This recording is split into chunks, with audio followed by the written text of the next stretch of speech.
at Look Studio, we have an option of doing a hair transplant procedure without trimming your entire head or entire scalp. Okay. What we do in this is, as you can see, only the donor area is trimmed off. Patients can, in order to complement that look, अपने sides को भी वो trim करा लेते तो give kind of a military faded look हो गया faded जो look आजकल हो गया. एथलीट्स करा रहे हैं. हाँ. एक बहुत ही फेडेड क्रू कट जैसा लुक पीछे से जो मर्ज हो जाता है टॉप तक. राइट. सो उसमें आपको फिर बाकी का जो एरिया है वहाँ पर आपको बिल्कुल ट्रिमिंग करने की ज़रूरत नहीं होती है. आपके डोनर एरिया से डायरेक्टली जब हम ग्राफ्स एक्सट्रैक्ट करके यहाँ पर इम्प्लांट कर देंगे इन योर हेयर लाइन और the crown, so it will just look give you look like what I have right now के even though it is after 15 days, but first 7-8 days as you can see the pictures में भी आप देखोगे कि आपको ऐसा नहीं लग रहा था कि यहाँ ट्रांसप्लांट हुआ है, बिकॉज एडवांटेज एक यही थी कि आपका पूरा हेड शेव ऑफ नहीं हुआ. एंड इसमें ये वो लोगों को ज़्यादा इंपॉर्टेंट होता है. At times people are reluctant maybe because of their job और because of their look purpose कि उनको पूरा ट्रिमिंग नहीं करना है. So it is a big advantage in certain patients, in these kind of patient, जहाँ आप without trimming the entire head आप हेड ट्रांसप्लांट कर सकते हो.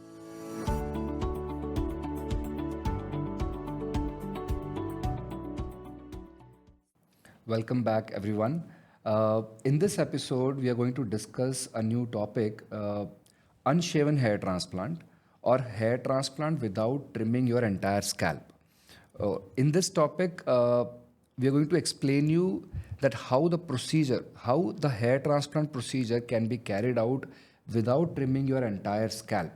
As we have discussed in our previous episode, Dr. Monish has done his hair transplant without shaving his entire head or without trimming his entire scalp. Dr. Monish, can you please explain our viewers which cases we can do transplant without trimming the entire head?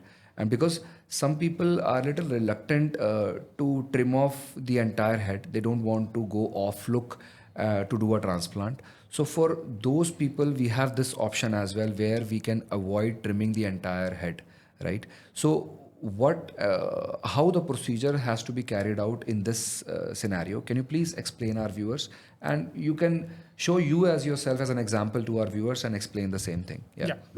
So first, unshaven transplant में जाने से पहले let us understand कि क्यों trim करना ज़रूरी होता है. Right. So here transplant procedure में जो डोनर एरिया है वहाँ उसकी ट्रिमिंग सबसे इंपॉर्टेंट होती है, बिकॉज जब आपको वहाँ से आपके ग्राफ्ट एक्सट्रैक्ट करने हैं so they have to be of certain length. उससे बड़े अगर होंगे सो आप नहीं निकाल सकते, तो आइडियली आपको डोनर का ट्रिमिंग ज़रूरी होता है.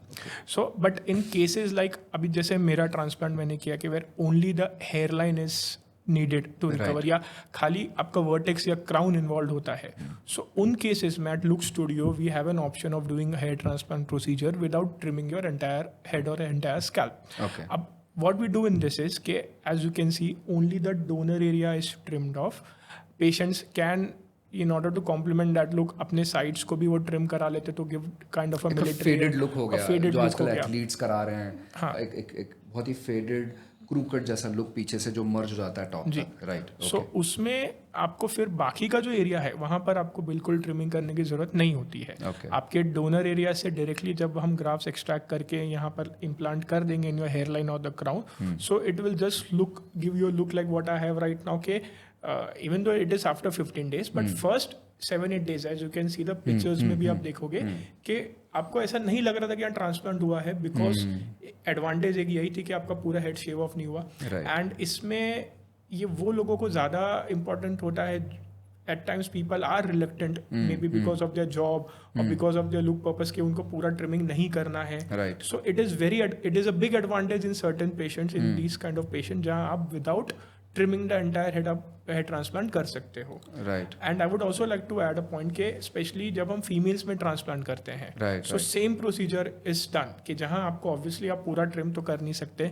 सो जो लॉन्ग हेयर होते हैं, which we call a flap method, where we take a flap of hair on the top and trim off a little portion and take out the root, and those hair can cover up that area. Exactly. That one option is also there in men also, but for that you have to grow it longer. Long, yeah. Right. Okay, got it. Yeah. So in such cases जहाँ आपको पूरा फिर trim करने की जरूरत ही नहीं, अपने donor trim के लिए, तो when you have long hair तो वो भी विजिबल तो नहीं होगा.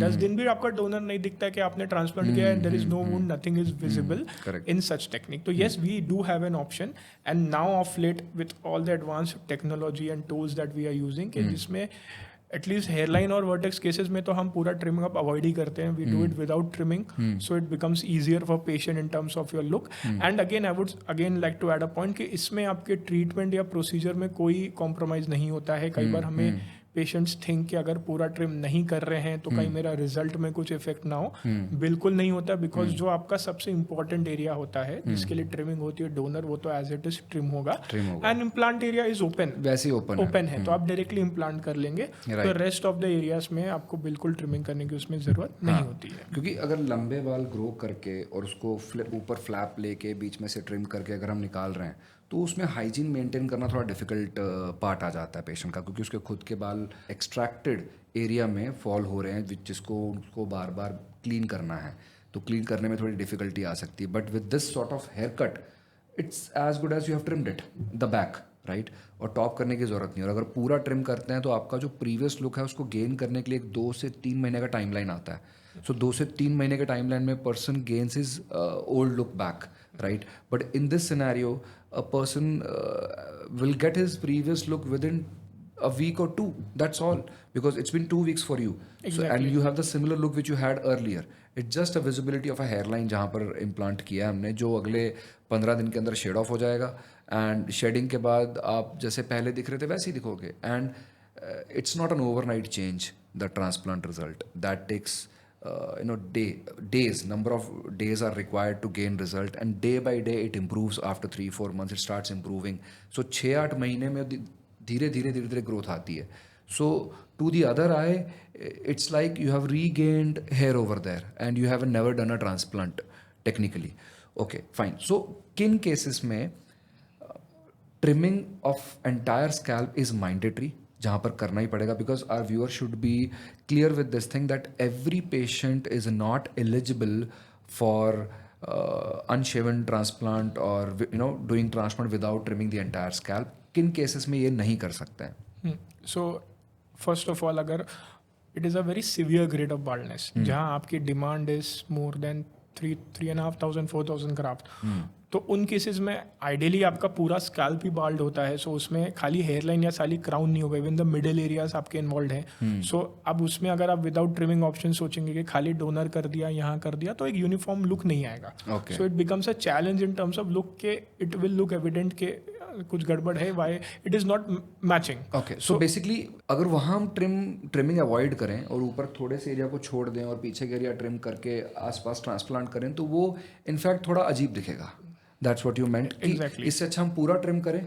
सो 10 से 12 दिन में वो एक आर्मी कट आ गया, एक यूनिफॉर्मिटी पूरे हेड पे आ गई in those cases, which will look even better than what if we do without trimming. Exactly. So वो यूनिफॉर्मिटी के लिए उस केसेस में नहीं करना है. हाँ, मतलब to put it very short कि इफ आपका कंसर्न एरिया हेयरलाइन है, खाली क्राउन है, एंड आपका graft requirement is not more than 2,500 grafts, then yes you are a candidate of unshaven और we call hair transplant without trimming. But जहां आपका graft requirement ज्यादा हो गया है, ग्रेड ऑफ बाल्डनेस ज्यादा है, so it's better to we have to trim the entire head. And जिसमें ऑब्वियसली कोई there is no drawback in that. It is just the look purpose. आपको लगता है कि बाल छोटे हैं, एडवांटेज वही होता है कि इन अनशेवन में कि 10-15 डेज में आपको ओरिजिनल लुक वापस आ गया.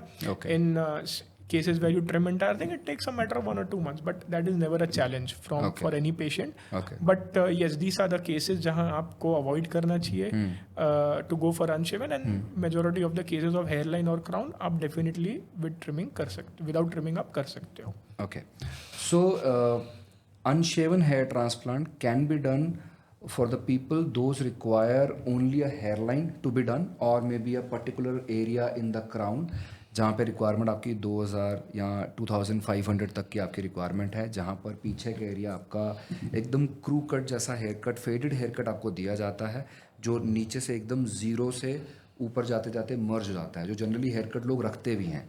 तो उस हेयर कट के साथ लोअर पोर्शन डोनर एक्सट्रैक्ट किया जाता है अराउंड 2,000-2,500 ग्राफ्ट, एंड ईजिली जो ओपन एरिया है हेयरलाइन हो या क्राउन हो, उस ओपन एरिया में इम्प्लांट किया जा सकता है without compromising the hair transplant procedure. We can add one more point here. I forgot to mention कि many a times it happens. You would also be knowing that patients come to us for transplant जब एक बहुत बड़ी कोई उनकी occasion like a marriage or you can say a engagement planned in the next 1 or 2 months. Right. जहाँ obviously वो पूरा trim look नहीं कर सकते हैं, trim नहीं कर सकते, but खाली hairline. तो in such cases unshaven transplant is a very big advantage because आपने उन केसेस विद इन 1 month के अंदर ही अगर उनकी own he is getting married himself तो भी आप ट्रांसप्लांट कर सकते हो because there is not going to be any change of look and 1 month is a big amount of time for the donor to again grow back and it gives you a ideal look जैसे अभी in my case you can see so in certain patients because this is a very common thing you know patients do come up at times के अब मेरी एक marriage scheduled in 1 or 2 months या कोई occasion है तो मैं अभी नहीं करा सकता but if the option of unshaven transplant is there, you can definitely go ahead and get it done. Right, got it. So basically what he's trying to say कि अगर आप transplant avoid कर रहे हो because of certain event of your life that event is planned within 2 months time span, 1.5 month time span, 3 months time span, इस time span के अंदर 1 महीने से 3 महीने के बीच में एक इवेंट प्लान्ड है एंड पीपल नो कि रिजल्ट आने में 6 to 8 months लगते हैं. So people tends to postpone the hair transplant procedure because of that event. तो उस केस में अगर आपकी रिक्वायरमेंट 2500 ग्राफ्ट है, सिर्फ हेयरलाइन है, क्राउन है, तो आप विदाउट ट्रिमिंग ट्रांसप्लांट कर सकते हैं जिससे आपका जो प्रीवियस लुक, जो करंट लुक है, अगर ट्रांसप्लांट नहीं करते और वो इवेंट अटेंड करते तो आप इसी लुक में रहते, राइट. तो अगर आप ट्रांसप्लांट करते हो without trimming of your head, you can get the similar look back with in 20 to 30 days. Exact same, because shading will start. So within 30 days you are back to the previous look and you have got the transplant also and you are able to attend the event also with the look. So people, those have less requirement, they should not wait or delay the transplant just because that your head needs to be trimmed. So unshaven transplant can help those people to take the decision and get the transplant done. That's all in this topic of unshaven transplant or hair transplant without trimming of your scalp. We will come back in the next episode with new topic. Till then, stay tuned. Thank you.